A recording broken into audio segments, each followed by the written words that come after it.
नमस्कार दोस्तों, एक बार फिर से आप सभी का स्वागत है हमारे YouTube channel civil service institute में। तो यहाँ पे हमने जनसंख्या और नगरीकरण के जो लास्ट ईयर के प्रश्न हैं 2013 से लेकर के 2023 तक के जितने भी प्रश्न पूछे गए हैं जो कि सेंसस और अर्बनाइजेशन से रिलेटेड हैं वो सारे हमने लिए हैं। देखिए 2011 का ही सेंसस इस बार भी पूछा जाएगा क्योंकि अभी तक का जो नया डेटा है वो पब्लिश नहीं हुआ है। तो ये 2013 से लेकर के और 2023 तक के जितने भी प्रश्न पूछे गए related to census and urbanisation, तो उनको यहाँ पे हम डिस्कस कर लेंगे। और ये डेटा आपके लिए काफ़ी महत्वपूर्ण होगा क्योंकि प्रश्न इससे ये समझ लीजिए आप कि लगभग 4 से लेके 5 प्रश्न सेंसस और अर्बनाइजेशन से आते ही आते हैं। अब वो डायरेक्टली आएँ या इनडायरेक्टली आएँ, आपको वो प्रश्न पत्र में मिलेंगे। ठीक है, तो ये बिल्कुल भी ऐसा डेटा नहीं है जिसको आप स्किप कर सकें। इससे रिलेटेड जो डेटा होता है वो डायरेक्टली 4-5 प्रश्न होता है और इनडायरेक्ट वे में भी आपको 1 से लेके 2 प्रश्न तक का सेंसस और अर्बनाइजेशन से मिल जाएंगे। तो इनको वन बाय वन हम सारे शुरू करते हैं। ये 2013 के जो प्रश्न पूछे गए हैं सेंसस से रिलेटेड उनको हम देख लेते हैं, फिर ऐसे ही 2014, फिर 15, फिर आफ्टर ऑल 2023 सबसे लास्ट में उसको हम डिस्कस करेंगे। तो चलिए शुरू करते हैं। चैनल को सब्सक्राइब कर लीजिए और वीडियो को भी लाइक करिए अगर पसंद आता है तो, बाकी दूसरों को भी शेयर करिए। तो दक्षिण एशिया में वृद्ध जनसंख्या का सर्वाधिक प्रतिशत वाला देश है, तो वो कौन सा देश है? तो वो श्रीलंका है। ठीक है, बिल्कुल याद रखिएगा डेटा। तो दक्षिण एशिया में वृद्ध जनसंख्या की सर्वाधिक प्रतिशतता वाला देश क्या है? श्रीलंका है। और वर्ल्ड पॉपुलेशन प्रोस्पेक्टस रिवीजन 2017 के अनुसार प्रश्नगत दक्षिण एशियाई देशों में वृद्ध जनसंख्या अर्थात 60 वर्ष या इससे अधिक आयु का सर्वाधिक प्रतिशत श्रीलंका में है। वो कितना है? वो 15% है। ठीक है, और विश्व में सबसे अधिक जनसंख्या भारत में रहती है, आप जानते हैं। युवा जनसंख्या। इसके बाद दूसरा ये प्रश्न है, जनसंख्या के पिरामिड में कौन सा समूह आश्रित आबादी के रूप में जाना जाता है? तो 0 से 14 साल जो होते हैं वो डिपेंडेंट पॉपुलेशन उनको कहते हैं। वो एक तो देखिए दो चीज़ें हैं इसमें, एक तो 0 से 14 साल तक के होते हैं उनको डिपेंडेंट कहा जाता है, और एक जो होता है 64 यानी 65 से लेके इसके बाद की जितनी भी एज होती है वो लोग भी डिपेंडेंट होते हैं। बाकी अगर वर्किंग पॉपुलेशन की बात करें तो वो 15 से 64 होती है। ये डेटा आप याद रखिएगा, 15 से 64 तक का जो है ये वर्किंग पॉपुलेशन है, और 0 से 14 और उसके बाद 65 से लेके एबव जो है वो आश्रित आबादी के रूप में उनको जाना जाता है। इसके बाद इसमें नेक्स्ट प्रश्न है, भारत में निम्नलिखित में से किस राज्य में नगरीय घनत्व सर्वाधिक है? यहाँ पे आपको इन 4 राज्यों में से बताना है कि कौन सा सबसे ज़्यादा है। तो हम इनको वन बाय वन यहाँ पे देख लेते हैं।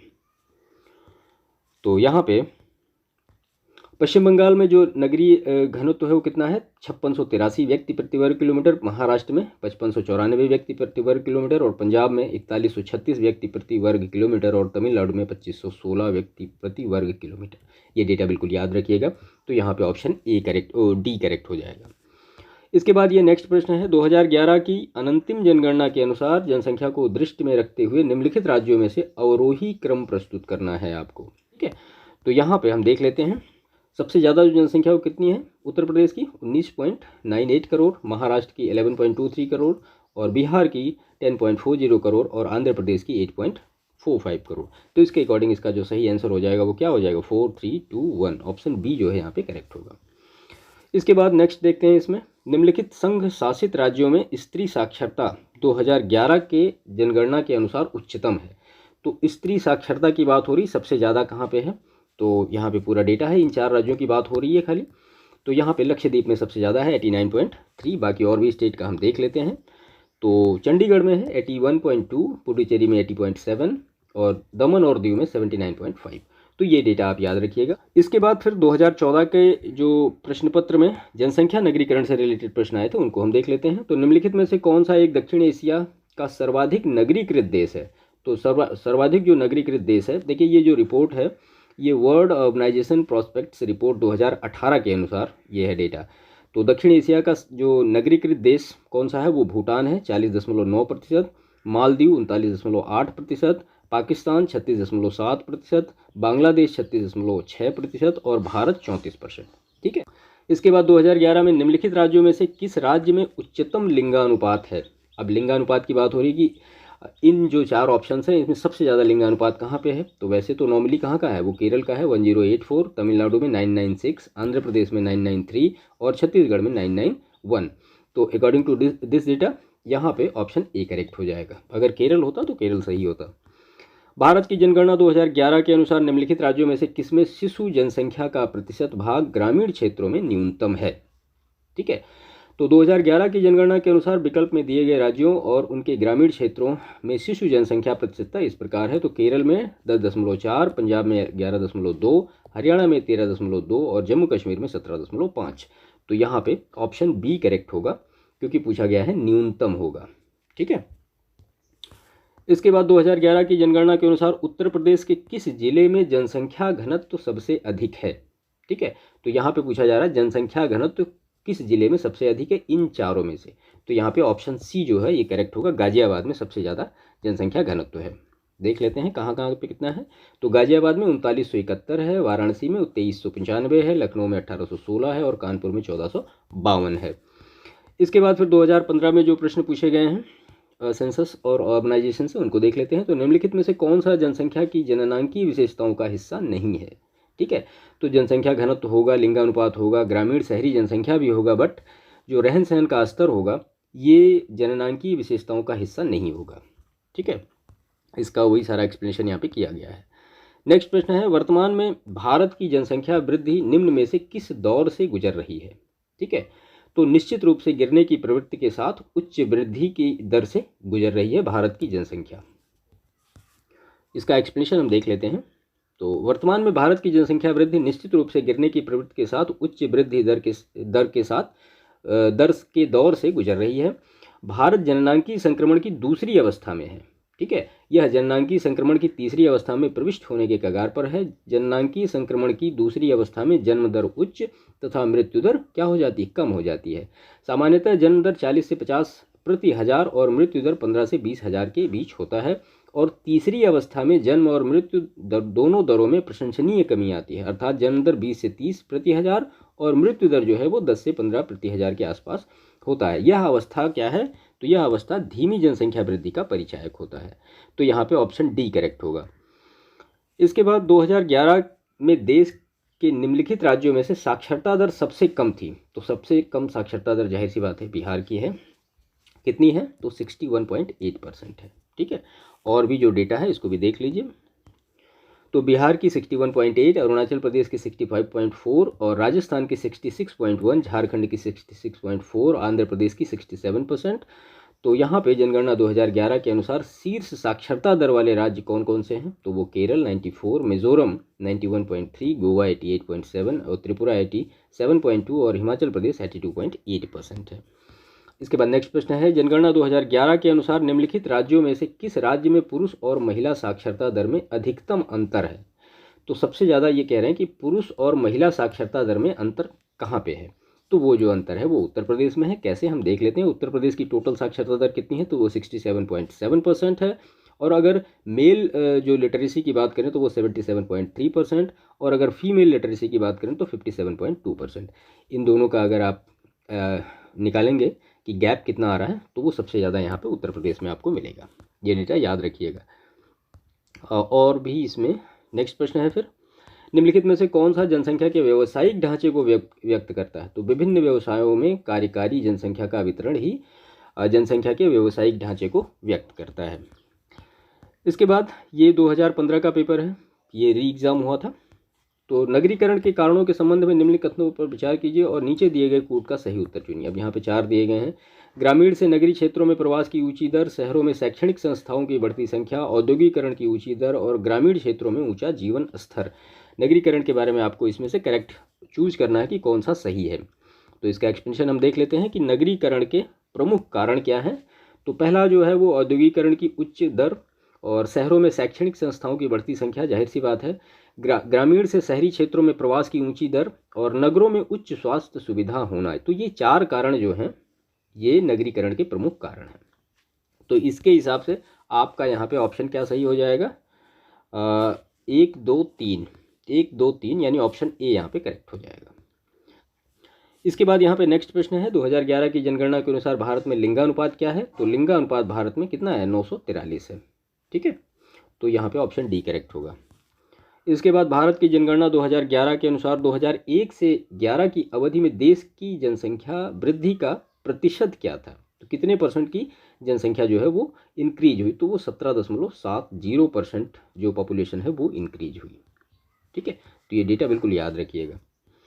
इसके बाद जनगणना 2011 के अनुसार उत्तर प्रदेश की साक्षरता दर कितनी है, तो उत्तर प्रदेश की साक्षरता दर 67.7%। देखिए उत्तर प्रदेश की कम से कम मेल और फीमेल ये दोनों तो आपको याद ही होनी चाहिए, और जो फाइनल जो लिटरेसी है वो याद होनी चाहिए। ठीक है, तो यहाँ पे 67.7% और मेल का 77.3% और फीमेल का 57.2%। कम से कम ये 3 डेटा इसके बारे में आप अच्छी तरीके से याद कर लीजिए। इसके बाद फिर ये 2016 का पेपर है, ये सुमेलित इसमें किया गया है कि दशक दिया गया है और जनसंख्या की दशकीय वृद्धि दर प्रतिशत में दी गई है कि कौन कौन सी है। तो पूछा गया है कि कौन सा सुमेलित नहीं है, तो इसमें से ऑप्शन डी सुमेलित नहीं है, बाकी तो सारे सुमेलित हैं। हम देख लेते हैं यहाँ पे कौन सा सुमेलित है। तो 1971 से 81 के बीच में जो दशकीय वृद्धि थी वो 24.66%, 81 से 91 के बीच में 23.87, 91 से 2001 के बीच में 21.54 और 1 से लेके 11 के बीच में 17.64। ये बिल्कुल डेटा याद रखिएगा। इसके बाद नेक्स्ट प्रश्न है, हाल ही में जारी 2011 की जनगणना से संबंधित अतिरिक्त आंकड़ों के अनुसार भारत के किस समुदाय में सबसे कम लिंगानुपात है। तो जो सबसे कम लिंगानुपात है वो सिख में है। यहाँ पे देख लेते हैं, बौद्ध में है 965, सिख में है 903, जैन में है 940 और मुस्लिम में है 951। इसके बाद जनगणना आकलन रिपोर्ट प्रदर्शित करती है कि भारत विश्व का सबसे युवा देश है। वर्ष 2020 में भारतीयों की औसत उम्र कितनी होगी, तो वो होगी 29 ईयर। ठीक है, और वर्ष 2020 में चीन और अमेरिका की जनसंख्या की औसत उम्र कितनी होगी, तो वो होगी 37 वर्ष। इसके बाद 2011 की जनगणना के अनुसार भारत में निम्नलिखित राज्यों में से सबसे अधिक जनसंख्या घनत्व वाला राज्य कौन सा है। तो सबसे अधिक जनसंख्या घनत्व कहाँ का है, वो बिहार का है। कितना है, 1106, फिर पश्चिम बंगाल 1028, फिर केरल 860, फिर उत्तर प्रदेश 829 और फिर हरियाणा 573। इसके बाद 2017 का ये पेपर है। तो 2011 की जनगणना के अनुसार निम्नलिखित राज्यों में से किसमें अनुसूचित जनजातियों की जनसंख्या का प्रतिशत उसके कुल जनसंख्या के प्रतिशत के हिसाब से क्या है, न्यूनतम है। तो यहाँ पे ऑप्शन ए करेक्ट होगा, उत्तर प्रदेश। कैसे, हम देखते हैं। तो राज्यों में उनके कुल जनसंख्या में अनुसूचित जनजातियों की जनसंख्या का प्रतिशत इस प्रकार है, उत्तर प्रदेश में 0.57, तमिलनाडु में 1.10% और बिहार में 1.28, केरल में 1.45%। और सर्वाधिक अनुसूचित जनजाति प्रतिशत वाले राज्य कौन से हैं, तो मिजोरम 94.4, नागालैंड 86.5, मेघालय 86.1 और अरुणाचल प्रदेश 68.8% है। डेटा याद रखिएगा। विश्व जनसंख्या दिवस 2017 की विषय वस्तु क्या थी, तो ये थी family planning empowering people developing nation. 11 जुलाई 1987 को विश्व जनसंख्या 5 अरब होने पर 11 जुलाई को क्या मनाया जाता है, विश्व जनसंख्या दिवस मनाया जाता है। 2011 की जनगणना के अनुसार निम्नलिखित में से किस राज्य में जनसंख्या में कमी आई है, तो वो नागालैंड में कमी आई है। ठीक है, 0.58% की गिरावट दर्ज की गई है। इसके बाद हाँ, यहाँ पे देख लीजिए कि 2011 की जनगणना के अनुसार न्यूनतम दशकीय जनसंख्या वृद्धि वाले राज्य कौन कौन से, तो नागालैंड -0.58%, केरल 4.91%, लक्षद्वीप 6.30%, अंडमान निकोबार द्वीप समूह 6.86%। उसके बाद निम्नलिखित में से कौन सा एक राज्य आर्थिक दृष्टि से सबसे ऊपर किंतु लिंगानुपात के आधार पर सबसे नीचे है, तो वो हरियाणा है। ठीक है, इसके बाद हाँ 2011 के अनुसार 879 है। 2018 का जो पेपर उसमें पूछा गया था जनसंख्या और नगरीकरण के प्रश्न, वो हम देख लेते हैं कौन कौन से प्रश्न थे। 2011 की जनगणना के अनुसार निम्नलिखित राज्यों में से किसकी ग्रामीण जनसंख्या सर्वाधिक है। ठीक है, तो उत्तर प्रदेश की ग्रामीण जनसंख्या क्या है, सर्वाधिक है। तो ग्रामीण जनसंख्या वाले राज्य क्या क्या है देख लेते हैं। तो उत्तर प्रदेश में 155.31 मिलियन और बिहार में 92.34 मिलियन, पश्चिम बंगाल में 62.18 मिलियन, महाराष्ट्र में 61.55 मिलियन। तो इस हिसाब से देश की कुल जो जनसंख्या 121.08 करोड़ जनसंख्या में 83.37 करोड़ जनसंख्या क्या है, ग्रामीण क्षेत्रों में निवास करती है। ये 2011 का सेंसस है। इसके बाद जनसंख्या की प्राकृतिक वृद्धि निम्न में से किसका परिणाम है। अब यहाँ पे अशोधित जन्म दर, अशोधित मृत्यु दर, प्रव्रजन और विवाह, तो ये कह रहे हैं कि जो प्राकृतिक वृद्धि होती है वो किसका परिणाम है। तो हम यहाँ पे इसका देखते हैं ऑप्शन। तो जनसंख्या की प्राकृतिक वृद्धि संबंधी सिद्धांत किसने दिया था, तो वो रॉबर्ट माल्थस ने दिया था 1798 में। उनका जो लेख का नाम था वो an essay on the principle में प्रकाशित किया था। यह सिद्धांत जनसंख्या में वृद्धि तथा खाद्य आपूर्ति में वृद्धि के मध्य संबंध की व्याख्या करता है। जनसंख्या की वृद्धि, प्राकृतिक वृद्धि अशोधित जन्म दर और अशोधित मृत्यु दर का परिणाम है। ठीक है, तो यहाँ पे जो ऑप्शन होगा ए और बी केवल सही होगा। प्रवचन और विवाह ये नहीं होगा। इसके बाद संयुक्त राष्ट्र के आर्थिक एवं सामाजिक मामलों के विभाग यानी UNDESA के अनुसार विश्व का कुल जनसंख्या का कितना प्रतिशतांश शहरी क्षेत्रों में निवास करता है, तो वो 55% है। ठीक है, ये 55% है। विश्व की कुल जनसंख्या का इतना जो 55% लोग हैं ये कहाँ निवास करते हैं, ये शहरी क्षेत्र में निवास करते हैं। और 2050 तक विश्व की लगभग 70% जनसंख्या शहरी क्षेत्रों में निवास करेगी। ये डेटा आप याद रखिएगा। 2011 की जनगणना के अनुसार उत्तर प्रदेश के निम्नलिखित जनपदों में से किसमें महिला साक्षरता दर सबसे कम है, तो वो श्रावस्ती। महिला भी कम है, पुरुष भी कम है, तो श्रावस्ती में दोनों ही कम है, याद रखिएगा। और उसके बाद फिर अगर फीमेल जो लिटरेसी की बात करें तो श्रावस्ती सबसे नीचे है, उसके बाद फिर बलरामपुर का नंबर आता है 38.43%, उसके बाद फिर बहराइच, उसके बाद फिर बदायूं और उसके बाद फिर रामपुर। विश्व जनसंख्या दिवस मनाया जाता है तो वो 11 जुलाई को मनाया जाता है। उसके बाद राष्ट्रीय परिवार स्वास्थ्य सर्वेक्षण NFHS 2015-16 के अनुसार वर्तमान में भारत की कुल प्रजनन दर क्या है, तो वो 2.2% है। ठीक है, 2010 में 2.5 थी। इसके बाद 2011 की जनगणना के अनुसार निम्नलिखित राज्यों में से किसमें ग्रामीण और शहरी दोनों क्षेत्रों में शिशु लिंगानुपात न्यूनतम है, तो वो हरियाणा में है, सबसे कम है वहाँ पे। आप यहाँ पे देख लीजिए जो लिंगानुपात है, उत्तर प्रदेश में ये ग्रामीण की बात हो रही है, ये शहरी की बात हो रही है, तो ग्रामीण 885 है और शहरी 906 है। केरल में 963 है ग्रामीण और 965 जो है शहरी है। और हरियाणा में 835 है ग्रामीण और 832 जो है वो शहरी है। और जम्मू कश्मीर में 865 है और शहरी जो है 850 है। इसके बाद निम्नलिखित राज्यों में से कौन आर्थिक दृष्टि से सबसे ऊपर लेकिन लिंगानुपात के आधार पर सबसे नीचे है, तो जाहिर सी बात है हरियाणा होगा। इसके बाद उत्तर प्रदेश और कानपुर, ये 2020 का पेपर जिसमें जनसंख्या और नगरीकरण के जो प्रश्न आए तो वो यहाँ पे हैं। तो उत्तर प्रदेश के कानपुर और लखनऊ नगर किस भारतीय जनगणना वर्ष में 10 लाखीय नगर बने, तो ये जो बने हैं उत्तर प्रदेश के कानपुर और लखनऊ नगर क्रमशः 1971 और 1981 में भारतीय जनगणना वर्ष में 10 लाखीय नगर बने। यानी 1971 में कानपुर की जनसंख्या 10 लाख से ज़्यादा हो गई और 1981 में लखनऊ की जनसंख्या 10 लाख से ज़्यादा हो गई। ये डेटा आप याद रखिएगा। उत्तर प्रदेश की दशकीय वृद्धि दर 1971 से 81 के दौरान 25.4% थी, जबकि इसकी वार्षिक वृद्धि दर 2.8% थी। ठीक है, और 2011 में उत्तर प्रदेश की जो दशकीय वृद्धि है वो 20.22% है। और राष्ट्रीय औसत क्या है वृद्धि का, वो 17.7% है। इसका मतलब राष्ट्रीय जो वृद्धि दर है दशकीय, उससे ज़्यादा है उत्तर प्रदेश की दशकीय वृद्धि दर। तो इस तरह से भी स्टेटमेंट बना के प्रश्न पूछ लिए जाते हैं कभी कभी। प्रजनन के प्रतिस्थापन स्तर तक पहुंचने में जनसंख्या की कुल प्रजनन दर क्या होनी चाहिए, तो वो होनी चाहिए 2.1%। ठीक है, इसके बाद फिर ये 2021 का प्रश्न है, 2022 का नहीं, 2021 का है ये। जनगणना 2011 के अनुमानों के अनुसार भारत में निम्न में से कौन सा एक सर्वाधिक जनसंख्या वाला राज्य है, तो जाहिर सी बात है। ठीक है, हाँ, और महाराष्ट्र और बिहार और मध्य प्रदेश का देख लीजिए। महाराष्ट्र का जो है वो 11.23 करोड़, बिहार का 10.40 करोड़ और मध्य प्रदेश का 7.26 करोड़। 2011 की जनगणना के अनुसार किस राज्य का जनसंख्या घनत्व सबसे कम था, तो जनसंख्या घनत्व सबसे कम कहाँ का था, अरुणाचल प्रदेश का 17, हिमाचल प्रदेश का 123, पश्चिम बंगाल का कितना 1028 और मिजोरम का 52। निम्नलिखित में से किसको नगरीकरण वक्र में त्वरित अवस्था कहा जाता है, तो द्वितीय अवस्था को त्वरित अवस्था कहा जाता है।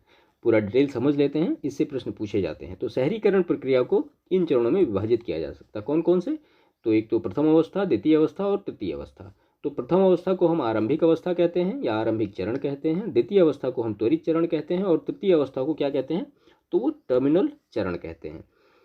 तो पहला चरण क्या है, तो प्रारंभिक चरण ग्रामीण पारंपरिक समाज की विशेषता है जिसमें से कृषि और वस्तुओं के बिखरे हुए पैटर्न की प्रधानता होती है। ये पहले चरण की बात हो रही है। दूसरे चरण में यानी त्वरित चरण एक ऐसा चरण होता है जहां अर्थव्यवस्था का बुनियादी पुनर्गठन और सामाजिक ऊपरी पूंजी में निवेश होता है। और तीसरा चरण यानी टर्मिनल स्टेज क्या होता है, जहां शहरी आबादी 70% से अधिक हो। इस स्तर पर शहरी जनसंख्या कुल जनसंख्या की वृद्धि के समान हो जाती है। तो ये सारी चीज़ें आपको क्लियर हुई होंगी। इसके बाद फिर निम्नलिखित में से किस संगठन द्वारा वर्ल्ड पॉपुलेशन रिपोर्ट 2021 जारी किया गया, तो वो संयुक्त राष्ट्र जनसंख्या कोष, यूनाइटेड नेशन पॉपुलेशन फंड। बिल्कुल याद कर लीजिए कि वर्ल्ड पॉपुलेशन रिपोर्ट किसके द्वारा जारी की जाती है, तो यूनाइटेड नेशन पॉपुलेशन फंड के द्वारा जारी की जाती है। इसके बाद जन्म दर के संदर्भ में निम्नलिखित कथनों में से कौन सा सही है पूछा जा रहा है। तो दो कथन दिए गए हैं। नगरीकरण जन्म दर को कम करने में सहायक है, और दूसरा है ऊंची साक्षरता दर का निम्न जन्म दर से सीधा संबंध है। तो इसमें से ये पूछा गया कि कौन सा सही है।